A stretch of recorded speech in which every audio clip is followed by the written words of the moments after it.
எல்லாருக்கும் வணக்கம். வீடியோ பார்த்துட்டு இருக்கிற நீங்கள் மற்றும் உங்கள் குடும்பத்தில் இருக்கிற அனைவரும் சந்தோஷமாக இருக்கணும்னு வேண்டிக்கிறேன். இன்றைக்கி பிரம்மமுகூர்த்த பூஜையோட 71வது நாள். வழக்கம் போல் காலையில் 3:15 மணிக்கு எழுந்திரிச்சு குளிச்சுட்டு கோலம் போட்டு நேராக சாமி ரம் கொண்டுட்டேங்க. சாமி படம் எல்லாத்துக்கும் பூவெல்லாம் எடுத்து வச்சு அலங்காரம் பண்ணினேன். விளக்கேற்றுறதுக்கு ரெடி பண்ணிவிட்டு பிரம்மமுகூர்த்த பூஜையை ஆரம்பிச்சிட்டேன். இன்றைக்கி பக்தியின் மென்மை பற்றி ஒரு குட்டி கதைங்க.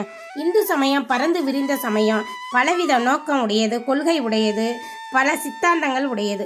இருந்தாலும் சைவம் வைணவம் அப்படின்னு 2 இருக்குது. இதில் மிக தொன்மையானது, பெருமை வாய்ந்தது, வரலாற்று சிறப்பு மிக்கது. இருந்தாலும் உண்மையான பக்தி யார்கிட்ட இருக்கோ அவங்க தான் இங்கே முக்கியமான இடம் பெறுவர் அப்படின்னு சொல்லி இறைவன் சொல்கிறாரு. இப்போ பாட்டு நடனம் இதெல்லாம் மிஞ்சக்கூடிய ஒரு பெண் சியாமா இருக்காங்க. இவங்க இந்த பகுதியிலேயே ரொம்ப சிறப்பாகவும் நல்ல பேரோடு இருக்காங்க. இவங்க மங்களபட அப்படின்ற ஊரில் சியாமா இருக்காங்க. இவங்களோட பொண்ணு கானோபாத்திரை. அவங்களும் ரொம்ப தெய்வ பக்தி, நடனம், நாட்டியம், பாட்டு எல்லாத்துலேயும் சிறப்பாக இருக்காங்க. இவங்க 2 பேரும் தெய்வ பிறவியாக இருக்குமோ அப்படின்னு சொல்லி ஊரில் இருக்கிறவங்க எல்லாரும் கொண்டாடுறாங்க. இவங்களோட மென்மையான மனம் எப்பவும் பண்டரிநாதனையே நினச்சிக்கிட்டு இருக்கு. ஆனால் சியாமா அம்மா தன் குலமுறைப்படி மகளோட ஆடல் பாடல் எல்லாத்தையும் அரசன் முன் அரங்கேற்றி மகிழ விரும்புகிறாங்க. பெண்ணுக்கு வயது வந்ததும் அரசனுக்கு அர்ப்பணித்து விடுறது தான் அந்த நாட்டோட பழக்கம். நான் பண்டரிநாதனையே துணைவனாக நினச்சி வரேன், அரசன் எனக்கு ஒரு பொருளாகவே எனக்கு தோணலை அப்படின்னு சொல்லி மகள் கானோபாத்திரை சொல்கிறாங்க. இரவும் பகலும் அந்த நீலமேக சியாமலா வண்ணனை என் கண்முன் குழலூதி ஆனந்த தாண்டவம் ஆடுறாரு.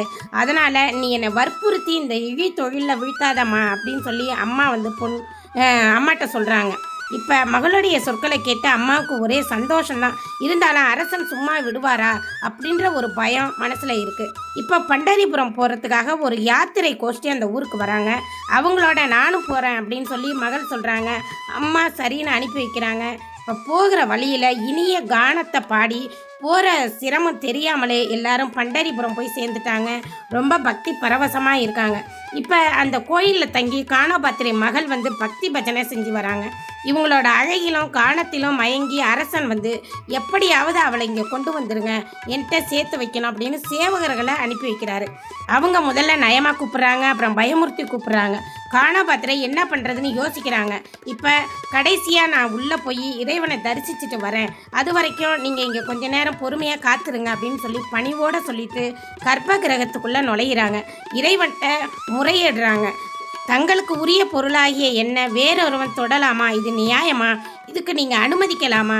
இவங்க பிடியிலிருந்து என்னை காப்பாற்ற வேண்டியது உங்களோட கடமை அப்படின்னு சொல்லி பலவாராக புலம்பி கண்ணீர் ஆறா பெருகுது. இதை எல்லாரும் பார்த்துக்கிட்டு இருக்கிறவங்க எல்லாரோட இதயமும் கரையுது. இப்போ கண் இமைக்கிற நேரத்தில் அங்கே ஒரு மின்னல் ஒளி தோன்றுது. உடனே கீழே சாய்ந்துட்டாங்க கானோபாத்திரை. அவங்கக்கிட்ட இருந்து ஒரு சுடர் ஒன்று புறப்பட்டு பாண்டுரங்கனோட பாதத்தில் புகுந்து மறையுது. இதை எல்லாரும் பார்த்துக்கிட்டு இருக்காங்க. அர்ச்சகர்களும் பார்க்குறாங்க. அவங்களுக்கு பயம் ஏற்படுது. அரண்மனை சேவகர்கள் வெளியே நிற்கிறாங்களே, அவங்களுக்கு தெரியும் அரச கோபத்திற்கு ஆளாக வேண்டி வருமே அப்படின்னு சொல்லி அஞ்சுறாங்க. அப்புறம் யாருக்கும் தெரியாத மாதிரி கானோபாத்திரையோட உடலை கோயிலோட தெற்கு பிரகாரத்தில் ஒரு குழியை வெட்டி மரியாதையோட புதைச்சிட்டாங்க. இப்போ புதைத்த மண் காயறதுக்குள்ளே அங்கே ஒரு அழகிய விருட்சம் தலை இலையும் பூவுமா எழுந்து நிற்கிது. அரண்மனை சேவகர்கள் வெளியில் இருந்து காத்து பார்த்து உள்ளே வராங்க. அவசரமாக கோயிலில் நுழைஞ்சி தேடுறாங்க. அர்ச்சகர்கிட்ட கேட்குறாங்க. நடந்ததை அவங்க சொல்கிறாங்க. இவங்க வார்த்தையை நம்பலை. விலக்கிட்டு அரண்மனைக்கு அழைச்சிட்டு போகிறாங்க. அங்கே அரசன்கிட்ட சேவகர்கள் வார்த்தையவே நம்பி அர்ச்சகர்களுக்கு கடுமையான தண்டனை கொடுக்க திட்டமிடுறாரு அரசர். இப்போ அர்ச்சகர்கள் தாங்கள் உண்மையை தான் சொன்னோம், பொய்யெல்லாம் சொல்லலை அப்படின்னு சொல்லி வரலாற சொல்கிறாங்க. இதை அப்போ கையில் பாண்டுரங்கனோட துளசி மாலையை பிரசாதமாக கொடுக்குறாரு அர்ச்சகர். அரசன் நம்பலை. வேறு எங்கேயாவது கானோபாத்திரை ஒளிஞ்சிருப்பா அப்படின்னு சொல்லி ஆட்டில் விட்டு தேடுறாரு. இப்போ தெற்கு பிரகாரத்தில் ஒரு விருட்சம் புதுசாக இருக்குது. அதை எல்லாருமே ஒத்துக்கிட்டாங்க. தனக்கு அளித்த ஒரு துளசி மாலையில் ஒரு நீண்ட ரோமம் சுருண்டுகிட்டு இருக்கு. இந்த கூந்தல் ஏது, யாரோடது அப்படின்னு கேட்குறாங்க.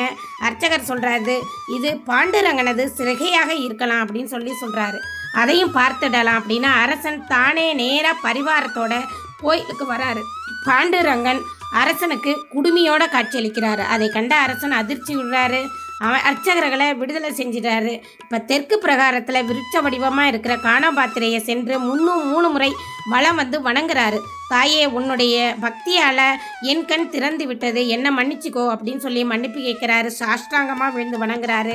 இப்போ பாண்டுரங்கனுக்கு பணி செய்கிறது தான் என்னோட வேலை, இது சத்தியம் அப்படின்னு சொல்லி அங்கேயே ஆணையிடுறாரு. அதன்படியே அந்த கோயில்லையே தங்கி பக்தி பிரச்சாரம் செஞ்சு பாண்டுரங்கனோட பாதத்தில் பணிகிறாரு. இப்போ கானபாத்திரை பவித்திரமான புஷ்பம் போல் இன்றைக்கும் பசுமையான கோயில் தெற்கு பிரகாரத்தில் விருட்சமாக நின்று தவம் செஞ்சு வராங்க. இறைவனது திருப்பணியில் குலமகள் என்றும் விளைமகள் என்றும் எந்த வித்தியாசமும் கிடையாது. அவனுக்கு அன்பு தான் வேண்டும், உண்மையான பக்தி தான் வேணும். அந்த விருட்சம் இப்போவும் பசுமையாக இருக்குது. பண்டரிபுரம் போகிறவங்க அந்த மரத்தை பயபக்தியோடு வணங்கி இலைகளை பிரசாதமாக ஏற்றுக்கொண்டு கானபாத்திரையை வணங்கி வராங்க. அந்த பக்கத்தில் உள்ள கோபுர வாயிலுக்கு அவள் நினைவாக கானபாத்திரை வாயில் அப்படின்னு பேர் சொல்லி இன்றைக்கும் அழைச்சிட்டு வராங்க. இந்த கதை பிடிச்சிருக்கா? லைக் பண்ணுங்கள், ஷேர் பண்ணுங்கள், சப்ஸ்கிரைப் பண்ணுங்கள்.